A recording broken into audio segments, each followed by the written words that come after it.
Танымал әнші жайлы жылдам ақпарат тарады, барша көрсін білсін, хабардар болсын. Ассалаумағалейкум армағазақ, арнамызға қош келдіңіздер. Әлемде және де Қазақстанда болып жатқан ең үздік жаңалықтарды ең біріншілерден болып білгіңіз келсе, арнадағы подписация және де лайк түймесін басыңыз. Лайк түймесін басқан қолдарыңыз дерт көрмесін. Ал ендеше бастадым. Желіде әнші Еркеш Хасеннің жеке өміріне қатысты даулы ақпарат тарады. Желіде әнші Еркеш Хасеннің жеке өміріне қатысты даулы ақпарат тарады.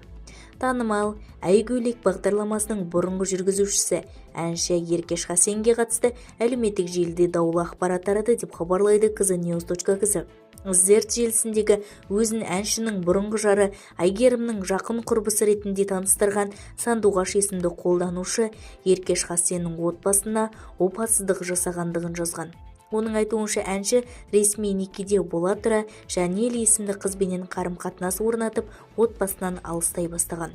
Жазбада сол кезеңде Әйгерімнің ауыр күй кешкені, қызына әкесінің хабарласпай кеткені, ал пәтердің жөндеу жұмыстары Әйгерімнің еңбегіменен жасалғандығы айтылған. Автордың сөзінше, Әйгерім отбасын сақтап қалуға тырысқанымен нәтиже болмаған. Сонымен қатар әлеуметтік желідегі Еркеш Хасеннің Жанел Серғазиннен тағы бір қызы бар деген ақпаратта тарады. Жазбада Әйгерімнің бұл жағдайды сабырменен қабылдап, жария түрде ешқандай сұхбат бермегендігінде атап өтілді.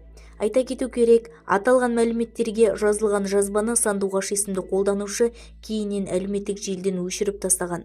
Қазіргі таңда бұл ақпаратқа қатысты Еркеш Хасеннің немесе аталған тұлғалардың ресми пікірлері жарияланған жоқ. Бізді тамашалауды жалғастырыңыздар және де осыған ұқсас өзге де ақпараттар сіз үшін қызықты болса, арнадағы подписация және де лайк түймесін басыңыз, достарыңызға үлесіп сау саламатта болыңыз.